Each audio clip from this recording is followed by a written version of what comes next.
اعوذ باللہ من الشیطان الرجیم بسم اللہ الرحمن الرحیم۔ ناظرین، میں آپ کو دوبارہ اپنے پروگرام ریت امام زمان علیہ السلام اور لشکر امام زمان علیہ السلام میں خوش آمدید کہتا ہوں، اور اپنی بات کو وہیں سے متصل کرتے ہیں جہاں پہ ہم نے منقطع کیا تھا کہ امام زمان علیہ السلام کی ریت کے خصوصیات پہ ہم تذکرہ کر رہے تھے کہ وہ عبداللہ عطار کے پاس پہنچا جہاں سے میں نے اپنی بات کو منقطع کیا تھا۔ عبداللہ عطار کہتا ہے میری دو شرطیں ہیں جس پہ میں تمہیں کافور دوں گا۔ پہلی شرط یہ کہ بتاؤ تم کون ہو اور کہاں سے آئے ہو۔ پہلی شرط وہ جواب دیتا ہے کہ جی میں امام زمان علیہ السلام کا ایک خادم ہوں اور میں جزیرہ خضرا سے آیا ہوں۔ اب دوسرا لینے کے آئے ہو، کہ مجھے کافور چاہیے۔ سرکار امام زمان علیہ السلام کا ایک منشی جو ہے وہ انتقال کر گیا، اس کے لیے امام نے کہا کہ تجھ سے کافور لے کے آنا ہے، اور وجہ یہ ہے کہ نظر امام میں تیرا مال بھی پاک ہے، تیرا کردار بھی پاک ہے، تیری روزی بھی پاک ہے۔ اس طہارت کی بنیاد پہ تجھ سے منگوایا گیا ہے۔ اور یہ اس واقعے میں ناظرین آپ کے لیے پیغام بھی ہے اور تمام ریت امام زمان علیہ السلام کے لیے پیغام بھی ہے جو میں اس واقعے کے ذریعے دینا چاہتا ہوں۔ اب اس نے بتا دیا کہ میں کہاں سے آیا ہوں، کون ہوں۔ کا دوسری شرط یہ ہے دوں گا تب جب تو مجھے ساتھ لے کے جائے گا، کیونکہ تصور کر کے کہتا میرے وقت کے امام نے فرمایا تھا کہ ہر قیمت پہ مجھے کافور اسی کی دکان کا چاہیے۔ وعدہ ہو گیا کہ چل تو ہمارے ساتھ چل، تجھے لے کے چلتے ہیں۔ اب جیسے ہی عبداللہ کہتا ہے، روایت کرتا ہے صاحب کتاب کو نکلنے لگا نا، عبداللہ کہتا ہے شخص رک میں ذرا ایک کام کر لوں۔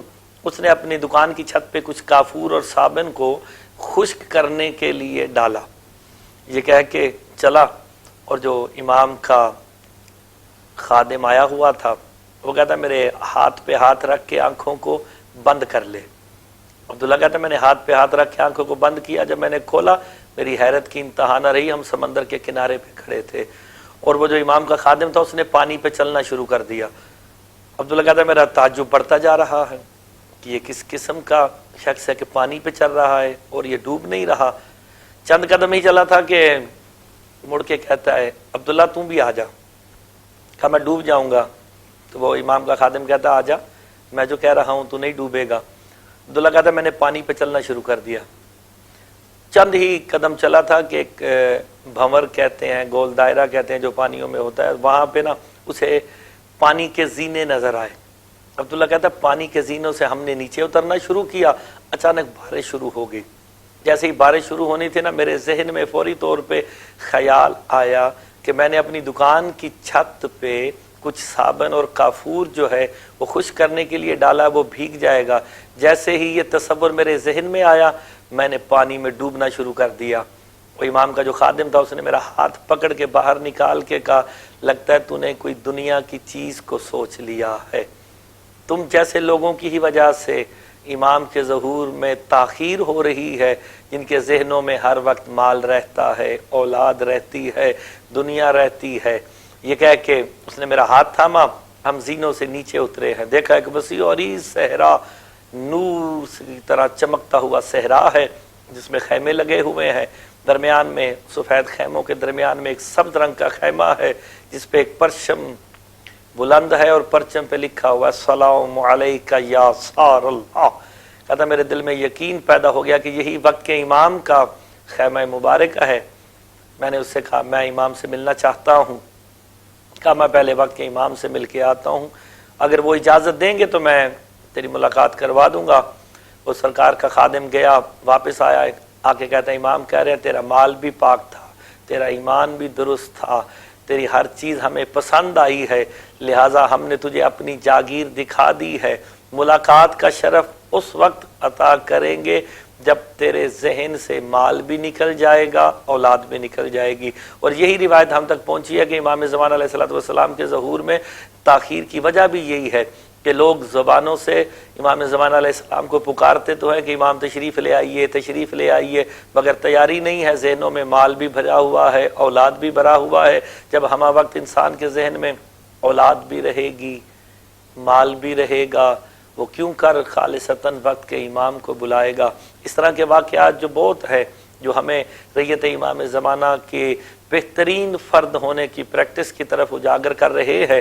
اور انہی واقعات میں سے ایک اور واقعہ میرے پیش نظر ہے کہ جیسا کہ روایات میں موجود ہے، امام غیبت کبریٰ میں موجود ہیں، تو دعائے عہد کے بارے میں بھی ملتا ہے اور زیارت عاشور کے بارے میں بھی ملتا ہے۔ دونوں روایات موجود ہیں کہ آپ 40 دن تک دعائے عہد یا زیارت عاشور پڑھیں، امام فرماتے ہیں میں آپ کو ملاقات کا شرف دوں گا۔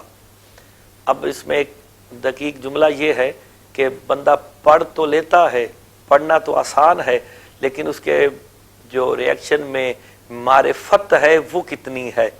اب وہ 40 دن ایک آدمی نے زیارت عاشور یا زیارت دعائے عہد پڑھ لی، 40 دن پڑھتا رہا، امام کا وعدہ میں ملاقات کروں گا، لیکن اسے معرفت نہیں ہے، اس لیے تو کہا جو وقت کے امام کی معرفت کے بغیر مر گیا وہ جاہلیت کی موت مرا ہے۔ معرفت کا ہونا بھی ضروری ہے، عمل کا ہونا بھی ضروری ہے۔ اب 40 دن اس نے عمل کر لیا، انتظار کر رہا ہے کہ اب کہیں سے امام تشریف لائیں گے اور میں ان کی زیارت سے مشرف ہو جاؤں گا۔ کافی دیر انتظار کرتا رہا مگر وقت کے امام تشریف نہ لائے، مایوس ہو کے سامرہ سے نکلا، دل میں ارادہ کرتا چلو ملاقات تو نہ ہوئی، میں اپنے شہر کوفہ کی طرف چلتا ہوں۔ روایت کرتا ہے کہ جیسے ہی، اور کتاب ملاقات امام میں یہ واقعہ موجود ہے، اردو میں موجود ہے، آپ دیکھ لیں اسے، جیسے ہی وہ نکلا ہے نا، سامرہ کی حدود میں ہی تھا ابھی کہ ایک گھوڑ سوار اس کے ساتھ شامل سفر ہو گیا۔ گھوڑ سوار اسے دیکھ کے مسکرا کے کہتا ہے سعید تو کوفے کا رہائشی اور کوفے کو جا رہا ہے، لیکن وہ سمجھ نہ پایا کہ یہ کون ہے جو میرے ساتھ ہم سفر ہو گیا ہے، کیونکہ یہ معرفت کا پہلو ہے، میں بتا رہا ہوں عمل اس نے کیا، معرفت کا بھی پہلو ایک ساتھ ساتھ ہے کہ معرفت کا ہمیں حکم دیا گیا ہے کہ جو اپنے وقت کے امام کی معرفت کے بغیر مر گیا وہ جاہلیت کی موت مرا ہے۔ معرفت کیسے ہوگی کہ آپ کا یقین بلند ہونا چاہیے، آپ کا ایمان پختہ ہونا چاہیے، ان کے معجزات پہ یقین ہونا چاہیے، تو معرفت بلند ہوگی۔ اب وہ ساتھ ساتھ گھوڑ سوار ہم سفر ہو گیا۔ گھوڑ سوار کہتا ہے سعید تو دل میں خواہش رکھ رہا ہے، تیرے دل میں یہ ارادہ ہے کہ میں فرات کے راستے سے جاؤں گا، پھر نہ پہچان سکا کہ میرے ساتھ کون آ گیا ہے جو میرے دل کے حال کو بھی جان رہا ہے اور مجھے بتا بھی رہا ہے کہ میں نے دل میں ارادہ کیا میں کوفے کے راہ جاؤں گا۔ بار وہ سفر کرتے رہے لیکن وہ پہچان نہ سکا کہ میں کس کے ساتھ سفر کر رہا ہوں۔ کچھ آگے چورستہ آیا، اب 4 راستے تھے، ایک نجف کو جاتا ہے، ایک بصرے کو جاتا ہے، ایک سامرہ کو، ایک کوفے کو۔ وہ گھوڑ سوار کہتا جی میں تو نجف جا رہا ہوں، تو کوفے جا رہا، ایک کام کرنا، جس محلے میں تو رہتا ہے نا، تیرے محلے سے 4 گھر آگے ایک قصاب رہتا ہے، یہ 40 درہم اسے تو نے عطا کر دینے ہیں۔ اس نے لے لیے کہ میں عطا کر دوں گا، اور چل پڑا اپنے کوفے کی راہ کی طرف۔ تو گھوڑ سوار نے پیچھے سے آواز دے کے کہا سعید آپ جا رہے ہو، اگر اس نے پوچھ لیا کہ یہ 40 درہم کس نے دیے ہیں تو کیا کہو گے؟ مسکرا کے کہتا ہے میں معذرت خواہ، میں نے تو پوچھا ہی نہیں کہ آپ کا نام کیا ہے، آپ کون ہیں، اور اگر وہ مجھ سے پوچھے کہ کس نے دیے تو میں کیا کہوں؟ تو گھوڑ سوار مسکرا کے کہتا اسے کہہ دینا یہ 40 درہم مجھے بقی نے دیے ہیں۔ لیکن وہ پھر نہ پہچان سکا، جب بقی کا نام بھی لے لیا نہ پہچان سکا۔ اب وہ چل پڑا لے کے، چند ہی قدم گیا تھا، گھوڑ سوار نے پیچھے سے پھر، اب آپ سمجھ رہے ہیں کہ گھوڑ سوار سے مراد میں کیا کہنا چاہتا ہوں، میرے وقت کے امام ہیں، امام جو ہے مظہر قدرت الہیہ ہیں، وہ قدرت رکھتے ہیں، وہ سامنے آتے ہیں، لیکن بندے میں جب تک معرفت نہ ہوگی وہ پہچان نہ سکے گا۔ اور اسی ذیل میں امام فرماتے ہیں کہ جب میرا بیٹا قائم تشریف لے آئے گا، لوگ دیکھ کے کہیں گے یہ تو وہی ہیں جو اکثر ہم سے ملاقات کیا کرتے تھے، ہم نے تو انہیں کئی مرتبہ دیکھا۔ جیسے ہی وہ صحیح چلا نا، پیچھے سے آواز دے کے کہا ایک بات سن لینا۔ وہ سعید پھر رکا، کہا کیا کہنا چاہتے ہیں؟ کہ جب تم اس کے گھر جاؤ گے نا، وہ آپ دقل باب کرو گے، وہ باہر آئے گا، اس کے ہاتھ پہ خون لگا ہوا ہوگا، تم نے وہ خون دے کے گھبرانا نہیں، وہ اندر بچڑا ذبح کر کے آ رہا ہوگا۔ یہ کہہ کے وہ پھر نہ پہچانا اور سرکار اپنے راہ کو اور وہ اپنی راہ کو چل پڑے۔ جیسے وہ کوفے پہنچا، تیار ہوا، آ کے اپنے 4 گھر آگے جو کساب تھا اسے آ کے دق الباب کیا۔ یہ جملے قابل غور ہیں، دق الباب کیا ہے۔